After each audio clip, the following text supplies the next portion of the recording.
That's what I want to hear.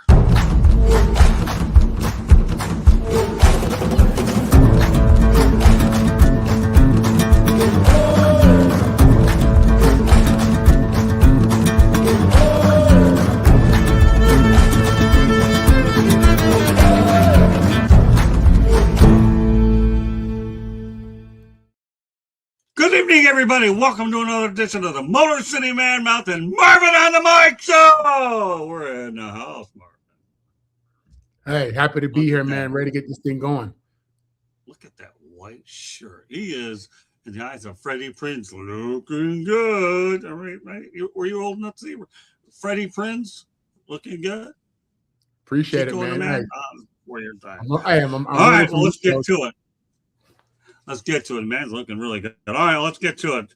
Let's talk about the fact that Spain is recruiting 10,000 volunteers to drink wine for 4 years in one of the largest clinical trials in history to study the long-term effects of moderate alcohol consumption, specifically wine. Marvin, some thoughts about this one? They should have no problem getting volunteers to do that. Listen, we as a people, human beings, love to drink. Wine is the drink of choice for many people. A clinical trial, that sounds like a party to me, you know?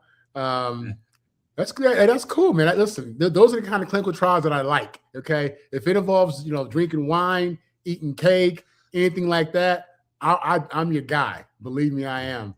But listen, they live a whole other life in Europe, alcohol consumption and how they and all their recreational stuff. It's wide open out there.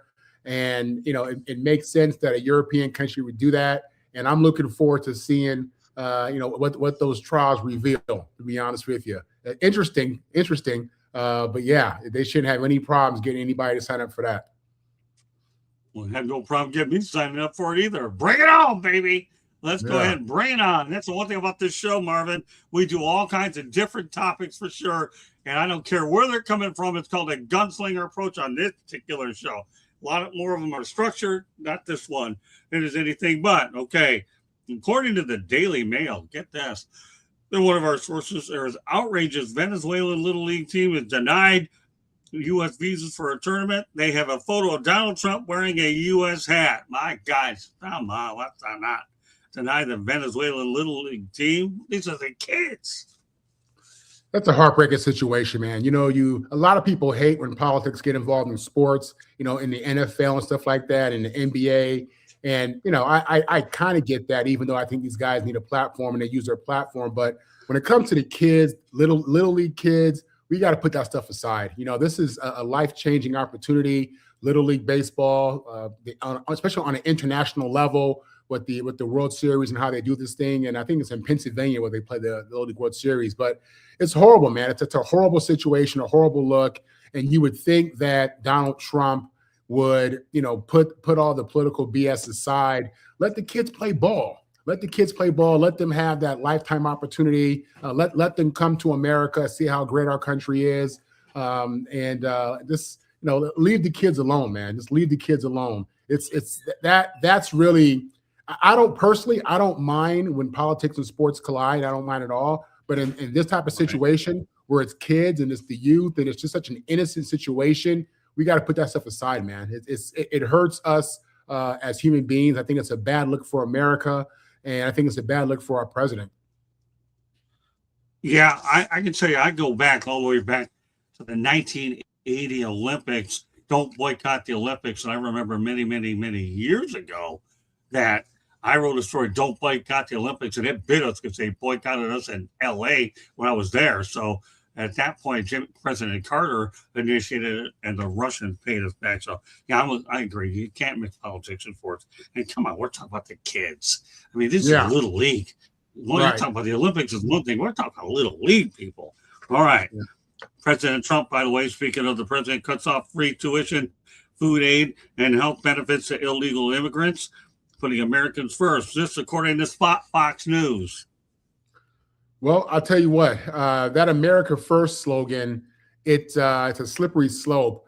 I like the idea of America First. I do. I think we should take care of people here first. I think people forget that these, Philadelphia, LA, Miami, these are cities that were filled full of people who came here to be American, and they've added a lot of flavor to our country.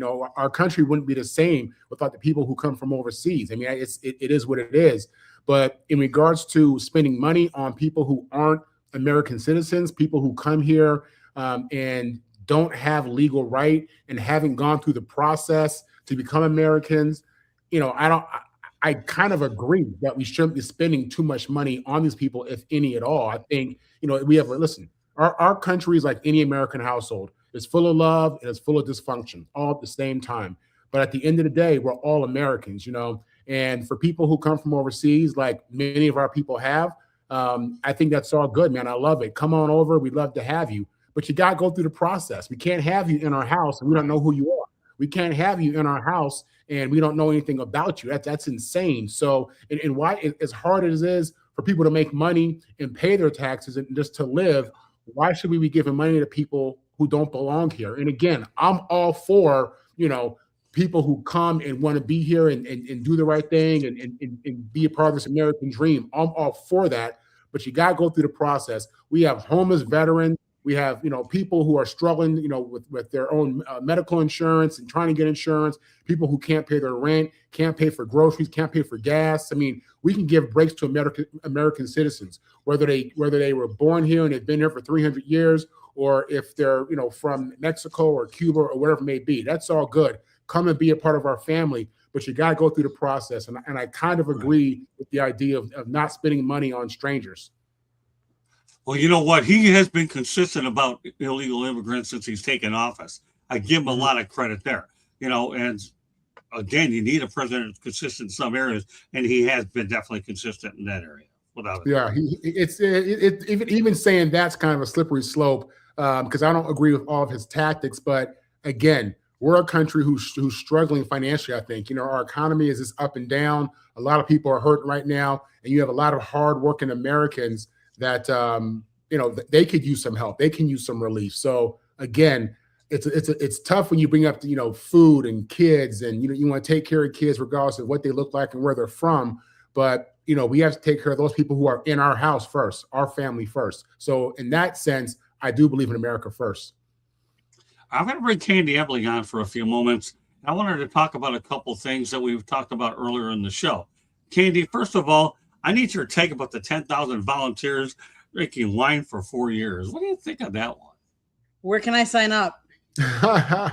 Right? Exactly. Right. Yeah. Good for them. I mean, I don't think it'll be a hard for them to find volunteers for that. I think it's going to be an interesting study. Yeah. I want to know exactly what they're looking for. What is the trial? What's the focus of the trial really? You know what I mean? What are they aiming at here? And you have to have qualifications to qualify to be part of the study, or can you just anybody sign up? Because if you're going to try and get the effects, you have to know the background of all the people that are in the study as well. Yeah. Right. Exactly. Yeah. Well, I mean, the study basically says that the long-term health effects of moderate alcohol consumption, specifically wine, that's what it says. So I get that, Scott. I'm just going in general as they tell me. What I'm saying is the effects of wine for a long time would be different from me than it is from you, and then it would be from Marvin. We all come from different health backgrounds and have different health challenges or anything like that. So I just wonder what the criteria is, and is there like age limits? And I just said it would be interesting. Are they getting paid? That's what I want to know. Are they getting paid for this? Or you said volunteers, right? Yeah, volunteers means they get paid. Okay. All right. Yeah. But drinking wine, I don't need to be paid to do that. Just give me the darn wine and I'll knock it down, man. I don't really frankly care. I mean, it doesn't matter. I mean, face it, I'm on sleeping medication just to calm me down, and that doesn't even work. I may need a Louisville Slugger. But for 4 years doing this stuff, it's bad. And I don't call myself an alcoholic here. We're to drink alcohol consumption. There's a difference between alcoholic and alcohol consumption. Big difference. Big difference. All right, so Candy, go ahead and get a little political with you. You don't do it too often. How the Venezuelan Little League team denied the U.S. visas? That's sad, because I I agree. Marvin had talked about, I don't think politics should get involved with kids. I mean, we're here to benefit the kids. Whatever we can do to help benefit the kids, I think is what we need to do, and we need to focus on that. We need to stop such divisions. Although I do agree with your next topic, if you want to ask me that one about like Trump and about people being legally here. You do need to be legally here, because I think if you're a member of the society, you want all of what comes to us, whether it be food stamps, whether it be Social Security, you have to pay into those, not just come over here legally and think that you can get that, or free healthcare. Like that's not fair to those of us that work hard to pay into it, to have health insurance and stuff like that. So absolutely. And listen, and again, I welcome everybody to come from wherever you're at, for as many problems as we have, and we have a lot of them. Again, it's a great country and a tremendous opportunity here for those who want to work hard. And I recognize that our wonderful country is made up of people all over the world who are now Americans, regardless of where they come from. I'm all for it, especially growing up in LA and New York. Trust me, my friends are from all backgrounds, and we're all Americans, and I love them all. But again, you don't want people in your house who you don't know. That's just insane. And so. So let's go to the chat room. Really interesting comment. I really like this. It was an April Fool's joke. I probably might even agree with it more. Barry Bonds just bought the race. No, that might be a pretty good April Fool's joke. Okay, I made that up. Geez, tough crowd. No big deal, John Connor. We appreciate humor, especially on this type of show for sure. So we'll give you a pass on that. But I really like the idea that somebody's dropping off the wall comment in there, and I applaud him as well. Candy, do you want to go ahead and comment on the other topic now that you invited yourself to tell it? Which one? Well, I talked a little bit about the illegal immigrants. That I talked about that. I think that people need to come here legally. There is a legal way to do it, and I'm all for that. And I'm all for people to come, because I think that we are a better country with all the diversification and the acceptance of all that. But there is a legal way to come and an illegal way to come, and you need to come legally so that you can be part of our society. And that you can contribute, whether it be you work for society, whatever it is. I just don't think you should come illegally and then be given out our resources for you. We're taking away from the people that are here legally, that are paying into and being a part of society. So that's where I have the problem. Listen, we have teachers who are overworked, underpaid. Again, we have veterans who have served this country and struggle with mental health and so many other issues. I mean, there are so many groups in our country that do so much for us, that need our help. That's where our dollar should be going. Agreed. Okay. All right, Katie, guess what? Now that you're on, let's go to a station break. We'll continue on. Just so you know, the Sports Exchange is on at 9:00 p.m. Eastern time as we get ready to go. This is the Motor City Madmouth and Marvin on the Mic show, presented by the South Florida Tribune. Candy, for the station break, please. Thank you.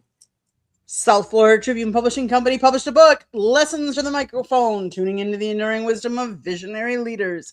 It is written by our host, Scott, the Motor City Madmouth Morganroth. Talks about his 40-plus years in the industry. And I should say 45-plus, because it's that long at this point.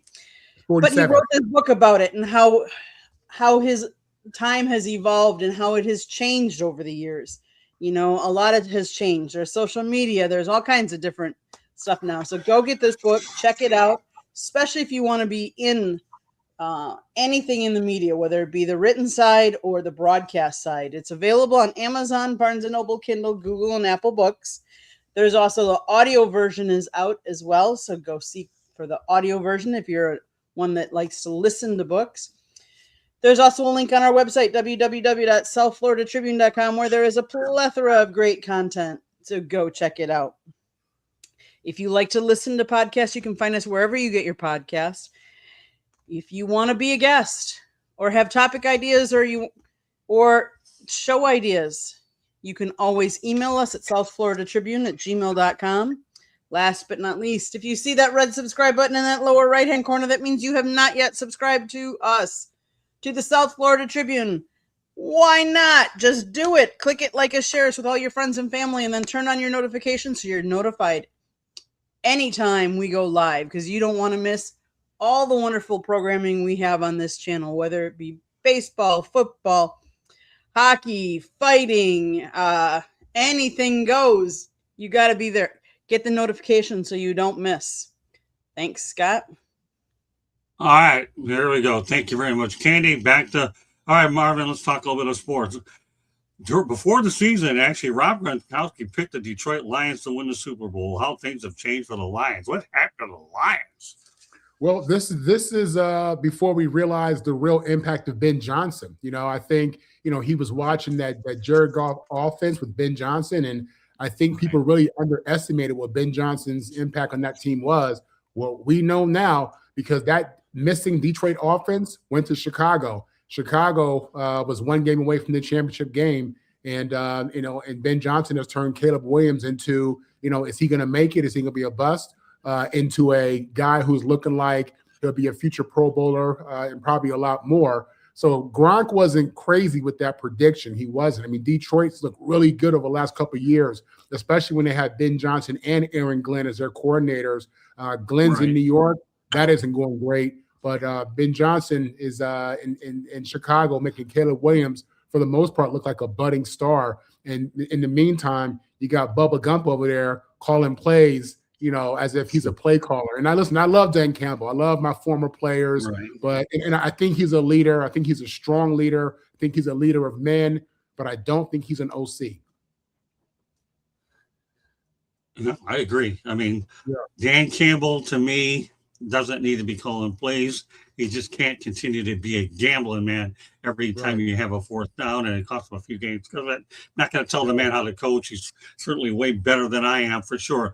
But there's no question that Jared Goff was a different quarterback when Ben Johnson was there. We'll see what their new guy produces, and we'll get to him on another show. So talking about Gronkowski, what are your thoughts about Rob Gronkowski as a Fox studio host and a broadcaster per se? Listen, let me give this shout out. My brother Jackson Powell played football at Arizona, and he played there with Gronk when Gronk was there. He said Gronk was a great guy, was a great guy to hang around, was a leader, if you will. So because of that, I've always had a lot of love for Gronk.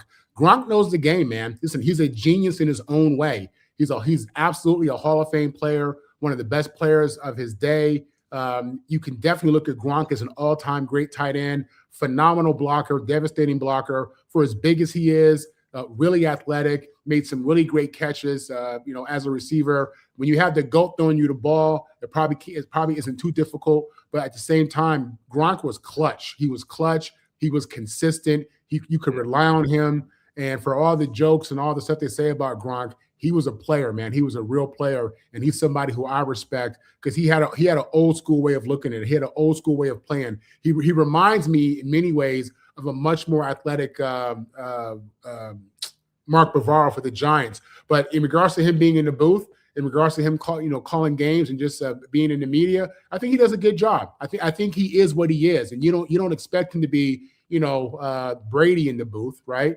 You don't expect him to be some of these other guys. He's his own personality. He has his own way. He has his own energy. And I think he's a strong communicator in his own way. And I think more importantly, for TV, people love him. People love Gronk because he's authentic. He's authentic. He's himself. And he gives it to you raw.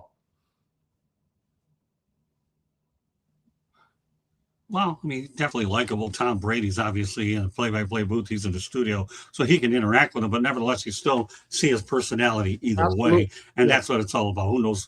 Down the road, many, many years ago, Terry Bradshaw started out in the booth and landed over in the studio, and that'd be for another day for sure. So as we continue, one of the things we're going to talk about a little bit more now in the show are backup quarterbacks. So earlier in the year, the Giants actually, let's see, Tommy DeVito was claimed by the New England Patriots. I don't know what kind of a role he's had there, but it's always good to have that insurance policy, isn't it? And Danny DeVito didn't do too badly with the Giants.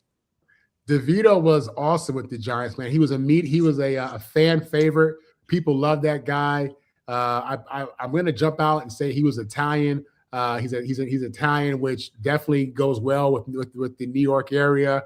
So they loved him, man. And he, athletic kid, played hard. He was a young player with the Giants, but he gave them some juice at times, gave them some energy at times. Going to the Patriots, I mean, that's a great move. Now, Giant fans don't like that because anybody in New York, if you're a New York sports fan, you don't do anything Boston. You don't support anything Boston. Trust me, I know from my days living in New York when my dad was with the Jets. But yeah, DeVito is a good player. I think he's a good young player. And I think being in New England, he found himself in a very promising situation. Excellent points. All right, let's talk about Jarrett Stidham leading the Denver Broncos. He'll be starting on Sunday. Give me your overall thoughts about what you can expect against, obviously, his own team.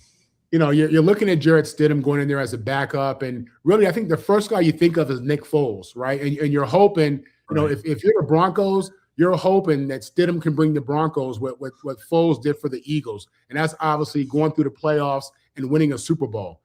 I don't know if that's an anomaly or if that's just something that we can expect from a professional quarterback, regardless of him being first string or second string. But he's been in the league for like 7 years. Sean Payton, I think it's fair to say he might be a quarterback guru. You saw what he did with Drew Brees' career. Drew Brees was a Pro Bowl player when he went to New Orleans, and I think Sean Payton elevated his game, and now he's considered to be one of the best of all time. Sean Payton speaks very highly of Stidham, as he should. He's been in his system now all season, and I'm expecting Stidham to play well. Now, well enough to win, I don't know, because the Patriots are really good. I think they play well on defense. Defense travels, or head coach variable. He's a defensive guy, so they're gonna throw everything at this kid. And I shouldn't even say kid, because again, 7 years in the league, you're not a kid anymore. But in regards to his reps, he's still young. He doesn't have that in-game experience that you would want going into the AFC Championship. But this is going to be definitely an uphill battle, but it's a winnable battle. Okay, so I'm curious to see what we get. Peyton said he feels like he's a starter, that he's a backup who's really a starter. So we're going to find out if that's coach talk or if Sean Payton has something in his bag there. Well, Peyton went on to say he could start for other teams, but he stayed here. So that obviously speaks volumes about. And this kid right now, is he really under pressure? I say no, he's not under any pressure. Nobody expects a whole lot out of him. Bo Nix goes down, but he's under pressure because they want him to get to the Super Bowl. And if they get to the Super Bowl, he has a couple more weeks to prepare a little bit more than he has now. But let's just get past the AFC Championship game first, and then you proceed from there. This is a big game for him because, listen, if this guy plays well, he can make $100 million just in this game, period, in future contracts. And if he goes out there and he's a dud, then we know he'll be a career backup for the most part, which isn't a bad job to have in the NFL. Being a backup quarterback, you make a lot of money with no concussions. But this is a big game for Denver, big game for Sean Payton. They made a big move in getting rid of Russell Wilson. They're still paying this guy. I think they paid him like $35 million this year. So we're gonna see if Sean Payton, who I'm calling the guru, quarterback guru, can have his guy ready and see if this guy's really an NFL starter. Because if he is, this could be a career-changing opportunity for him. Well, that's a great point. He is auditioning for 31 other teams, and if you can be able to perform well, obviously in the AFC Championship game, well, you're right. We've seen crazier things happen with quick results. Great point all the way around. Our final topic of the night, we're going to talk about the highest paid safeties in the NFL. Kyle Hamilton leads the way at $25.1 million. Kirby Joseph, $21.25 million. Antoine Winfield Jr., $21.02 million. Obviously, Hamilton plays with the Ravens, Joseph with the Lions, Winfield with the Bucks, Derwin James Jr. with the Chargers gets $19 million, and Buda Baker with the Cardinals, $18 million. So Kyle Hamilton reset the market. What are your thoughts about these tight ends? Listen, I'm a USC Trojan. Our number one rival is Notre Dame. I saw Kyle play quite a few times at Notre Dame and against USC. This is a phenomenal player. He's a different player. This is I'm not going to go as far as call him a generational player, but he's a game changer. He's really smart. He's really physical, tall, lean guy, but physical in the run game, plays close to the line of scrimmage, can cover man-to-man, can cover tight ends, can cover receivers. You see him in the slot. I mean, they use him all over the place. Reminds me a little bit of Troy Polamalu from the Steelers, former Trojan as well. But yeah, Hamilton's is the real deal. Probably the best, one of the best safeties in the league. No, more than that, one of the best defensive players, one of the best players in the league. I think he had an unfortunate injury toward the end of the season, but he's worth all the money they're paying him. He leads that defense. He runs that defense. He's really the heart and soul of that defense. And for him to go down was tough. But yeah, if he's one of the top paid guys, it makes sense to me. That defense relied on him heavily, and he's a big part of what they're trying to do. So yeah, he's the real deal, and he's been consistent. And he's just he went in the first round, I believe, to the Ravens, and he's definitely showed them that he was worthy of that first round pick. Well, let's face the reality. The price has gone up on safeties. Look what happened to the Detroit Lions when Kirby Joseph went down. Their season went down with it because the Lions were vulnerable in their secondary for sure. So these guys are being paid a lot of money because of what they do. And when you're talking about a very, very big passing-oriented league, cornerbacks and safeties are at a premium. That's why you see many of them get drafted in the higher rounds in the NFL draft as well. So that's why many of them are getting paid. So well, there you have it. Another edition of the Motor City Man Mouth and Marvin on the Mike Show, presented by the South Florida Tribune. We talk about everything, people. We talk about sports, a little bit of politics, not a lot, but just enough to whet your appetite about what's going on. And this is a show that's really designed to basically talk about non-sports topics as well as sports topics. And that's why we had a little bit of fun with the wine theme a little bit earlier. Following up at around 9 o'clock p.m. Eastern time, we have the Sports Exchange here on the South Florida Tribune Media Network as well. So this is the first of a doubleheader for us as well. Cyberuski, what's going on? Glad to have you in here, my friend. We'll have another one at 9 o'clock. So let's get Cyberuski's opinion. Okay, Marvin, what do you think about the volunteers drinking wine for 4 years in one of the largest clinical trials? And we're talking about Spain. Cyberuski, would you drink wine for 4 years to find out about health effects? I'm sure you probably might. To moderate alcohol consumption. Let's see what this guy, I always like to talk about food topics. What do you think, Cyber? We'll see. But anyways, that'll be a topic we're actually going to talk about on the Sports Exchange as well. I'm going to add it to the agenda. Well, if he doesn't come up with an answer in about 2 minutes, you'll have an opportunity later as well. He would not. He would not. Okay, well, there you go. He would not. Okay, there you go. He'll just probably stick to Diet Mountain Dew, Diet Coke, or whatever else he drinks, but he would not drink wine. Great stuff. Okay, although I would support the study, but I don't drink alcohol much. There you go. I like that answer. That's a really good answer. What do you think? Yeah, I think 9 out of 10 people would jump at the opportunity to volunteer for this study, especially if they get a free trip to Spain. Now, I think they'll probably just recruit the Spaniards. That makes the most sense. But yeah, most people would jump at this. But Cyberuski, hey man, I got respect for you, bud. I do. There you go, Cyberuski. When you put this kind of stuff in there, we read it, we show it, and we talk about it. Send that to some of your other people out there in cyberspace. With that said, Don, Marvin, tell us what's going on in the wonderful world of Marvin Powell III. Listen, I'm just I'm sad because this time of year you get great football, Scott, but it also means football is almost over. College football is over. That breaks my heart. The NFL, we're at the championship round, and I'm looking forward to 2 great games and then a Super Bowl. But again, when you get this late into the season, it's a reminder to me that it's almost over. And we got to wait another 7 months before we get football again. Listen, for a guy, I'm a football nerd. I've been that way my entire life. Well, you got to get in the United Football League. Marvin, let me stop you. We have the United Football League. And we talk about it on our show on Saturday, people. It may not be the kind everybody else is looking for, but you have the United Football League. Bring football. I'm going to the Senior Bowl next week. Yeah, right. And again, but not like what you're used to.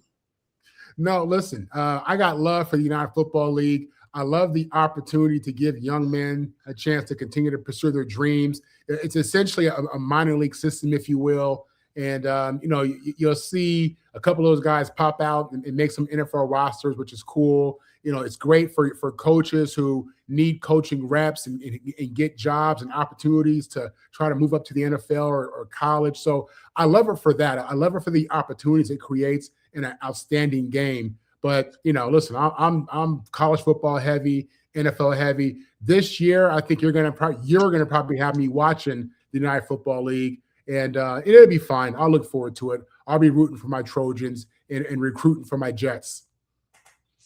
Well, don't worry, you're going to get a lot of that information on our show with Mel Farr Jr. Not in a couple of weeks when things start to settle down. Cyberuski, put that one up, Candy. Scott, unfortunately, I was rooting for Indiana beat UM because they did not like the cover. This guy's getting it figured out in the chat room, people. All right, I appreciate that, Cyberuski. God bless to you. And you know what? We have no problem. That's a very kosher comment. We are totally fine with that. Cyberuski, we hope you can join us also at around 9 o'clock p.m. Eastern time on the Sports Exchange as well. So with that said, Marvin, we had a great show today. And obviously it'll take a little while for the Motor City Madmouth and Marvin on the Mic show to catch on, but that's all right. We have no problem with it. We enjoy the time frame that it is between 8 and 8:45 anyways, just to lead into the Sports Exchange. And when we can get some good comments in the chat room, we're going to post them up as long as they are compliant with the chat guidelines. And Cyberuski hit a bullseye with each and every one of his comments today. So great job, Cyberuski. He's tuning in from Twitter, and we obviously distribute it to Twitter, LinkedIn, Facebook, and of course our YouTube channel as well. And as Candy mentioned, the audio version is everywhere, and she's going to give us one more last station break and fill in the blanks. Candy, aren't you? South Florida Tribune Publishing Company published a book, Lessons from the Microphone, Tuning into the Enduring Wisdom of Visionary Leaders. It is written by our host, Scott, the Motor City Madmouth Morgenroth, talks about his 45 plus years in the media and how it has changed over that time. Go get your copy today. It's available on Amazon, Barnes & Noble, Kindle, Google, and Apple Books. It's also out there in audio version if you're an audio person. There's also a link on our website, www.southfloridatribune.com, where there is a plethora of great content, so go check out the website. If you like to listen to podcasts, you can find us wherever you get your podcast. If you see the red subscribe button in that lower right-hand corner, that means you have not yet subscribed to us. What are you waiting for? Just click it, like us, share us with all your friends and family, and then turn on your notifications so you never miss one of our great episodes. Back to you, Scott. All right, put that other one up, Cyberuski. I told you I've been watching the shows, but haven't commented because I was in timeout. I'm thankful you gave me another chance, and that's my pleasure, Cyberuski. And you'll continue to contribute as long as you can continue to comment along these positive lines. With that said, that does it for this edition of the Motor City Madmouth and Marvin on the Mic show. We appreciate everybody's comments in the chat room. Cyberuski, as well, has been a really big helpful tonight, as well as some of the other ones that participated as well. Sports Exchange, obviously, is going to be at the top of the hour. I'll be joined by Marvin, Candy, Tom Shanahan, and Tony as well. So we're going to have a lot of great topics to talk about as well. So on behalf of, obviously, Marvin Powell III, my name is Scott Morgenroth, Motor City Madmouth. Thank you for joining us. And yes, Cyberuski, looking forward to having you on the next one as well. Candy Ebling is our producer. We will catch you shortly. Thank you very much for tuning in, everybody. We will catch you. Obviously, we will not be doing this show next Wednesday night. I'll be in Mobile, Alabama, but our next episode figures to be about 2 weeks from now at the same time. So please put it on your calendars at around 8 o'clock p.m. Eastern time, the Motor City Madmouth and the Marvin and the Mike show. We talk about everything as long as it's within reason, and I'm not going to get in a difficult situation because we try to keep it fair and reasonable and real, and that's what we're aiming to do. Ken, you got it, Cyberuski. Take care, everybody. See you on the Sports Exchange shortly. Bye now.